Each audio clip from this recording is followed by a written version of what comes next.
Kodjovi, Kofi, Afiavi, Ayaba.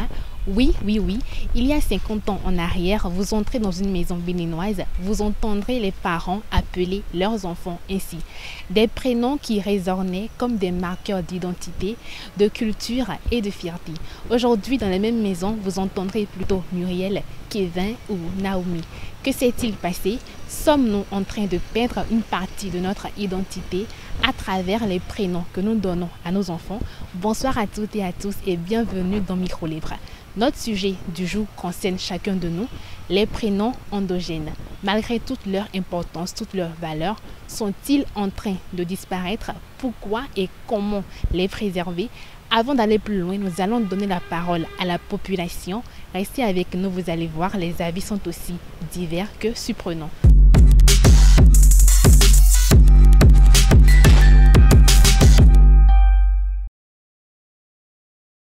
Dès mon enfant, je souffrais d'une maladie très grave et c'est de là, après une semaine, quand on voulait me faire les cérémonies d'enfance, ils ont dit « Maounakon, tu veilleras sur cet enfant ». Et c'est ce prénom que je porte jusqu'à présent. J'ai un prénom endogène et mon prénom endogène c'est Fifame, ce qui signifie dans la paix, tu es venu dans la paix. J'ai un prénom endogène, c'est Maounakon. Donc signification de ça, je dirais Dieu est miséricordieux. Un prénom endogène, non, j'en ai pas de prénom endogène. Pour être franc, ça ne me fait rien, ni chaud ni froid. Je me sens très à l'aise parce que c'est un prénom qui définit d'où je viens, parce que c'est en fond, c'est en ma langue maternelle, donc je me sens très mieux avec. Parfois quand je vois des gens avoir des prénoms endogènes, je me dis, eux ils sont spécifiques. Je suis quelqu'un de douce, de compréhensible, et déjà le faire, de dire Fifame est dans la paix, ça constitue une partie de moi parce que au fond de moi, je sens l'envie permanente d'être une artisane de paix. D'autres préfèrent donner des prénoms modernes à leurs enfants au lieu de donner des prénoms traditionnels. Parce qu'ils se disent que peut-être les prénoms endogènes c'est pas beau, c'est plutôt les prénoms français, anglophones et autres qui sont beaux à entendre et qui sont beaucoup plus attirants. C'est comme si l'enfant n'a pas une culture, l'enfant n'a pas une histoire. C'est les marques que nos anciens ou bien nos ancêtres ont laissées pour nous. Quand ils sont à l'étranger, par exemple, ils disent leur prénom endogène, on va savoir que lui, il vient de telle localité, si la personne connaît bien la localité. Mais moi, si je vais ailleurs maintenant, on me dira que bon, sur moi, il n'est pas béninois. Parce que si je ne dis pas que je suis béninois, on ne saura pas. C'est très important de donner des prénoms endogènes et traditionnels aux enfants.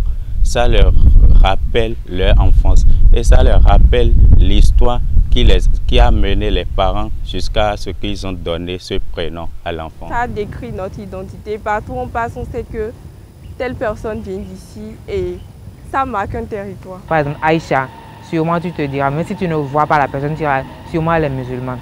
Et ça permet également à l'enfant de devenir une bonne personne en fonction du prénom qu'on lui a attribué. Je préfère donner des prénoms endogènes à mes enfants pour que quand même quand ils vont quelque part, ils disent leur prénom, on va savoir que la personne là vient de telle localité. Ça pourra les aider dans certaines circonstances. Mes enfants auront des prénoms endogènes, bien même. Ils auront plus que 3 ou bien 4. Moi, mes enfants auront des prénoms endogènes, ça c'est forcé. Tous mes frères en ont donc, eux aussi ils ont.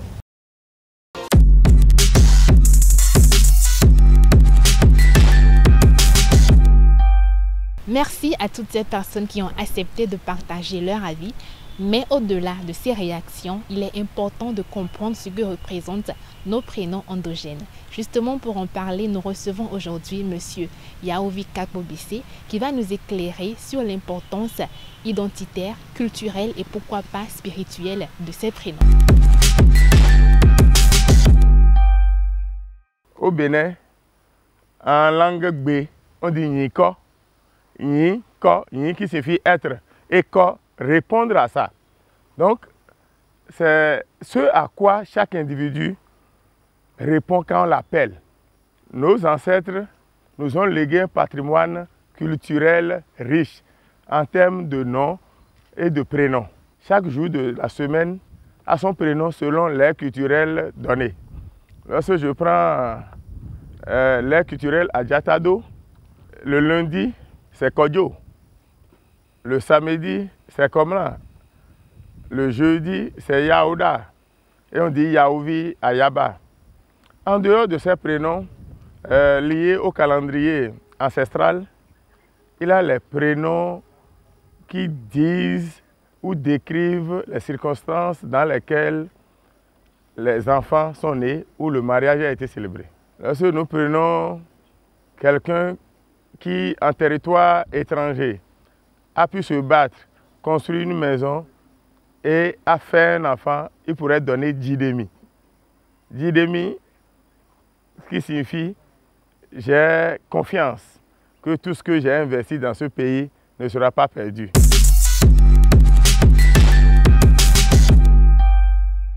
Depuis que la colonisation a frappé à nos portes en Afrique, les parents ont commencé par adopter la culture occidentale en prénommant leurs enfants. Les gens donnent des prénoms comme Lucrèce, Marc, etc. Lorsque l'on délaisse les prénoms, c'est problématique. C'est presque grave pour la sauvegarde de notre patrimoine culturel. Parce que ce qui nous définit, nous identifie, c'est les prénoms d'abord. En Chine, lorsqu'on appelle quelqu'un Kokou, les Chinois savent que celui-là n'est pas un Chinois, c'est un Africain. Il y a aussi les croyances importées. On se dit, on veut se rapprocher de Dieu et on donne des prénoms parfois qui laissent à désirer.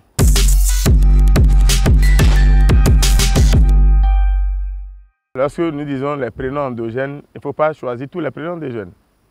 Les prénoms qui ont trait à la mort devraient être évités. Lorsque nous prenons un prénom comme Kougbanou, la mort détruit. On ne peut pas donner ça à un enfant. Lorsque nous voyons certaines situations difficiles, pour prénommer aussi les enfants, ce n'est pas bien. Yayon, hein, ce n'est pas bien. Lorsque c'est à résonance négative, ce n'est pas bien.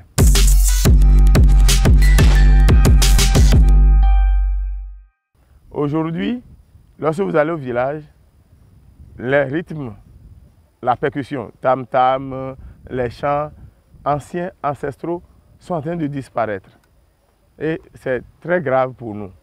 Permettez-moi de le dire, c'est seulement en Afrique que nous voyons cette tendance à délaisser nos cultures pour promouvoir celles des autres.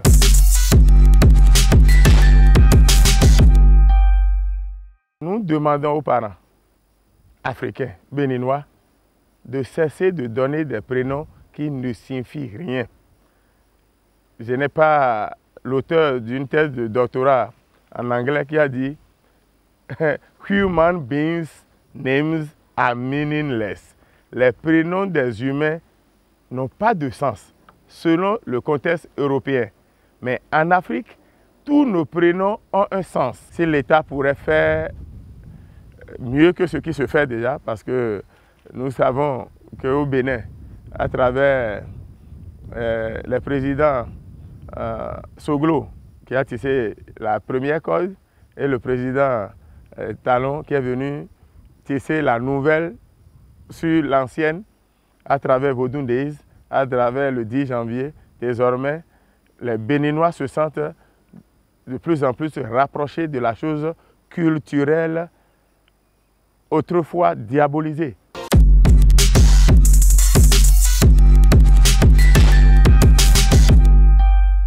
Chers téléspectateurs, vous l'aurez compris, un prénom cache une histoire, une identité, un héritage.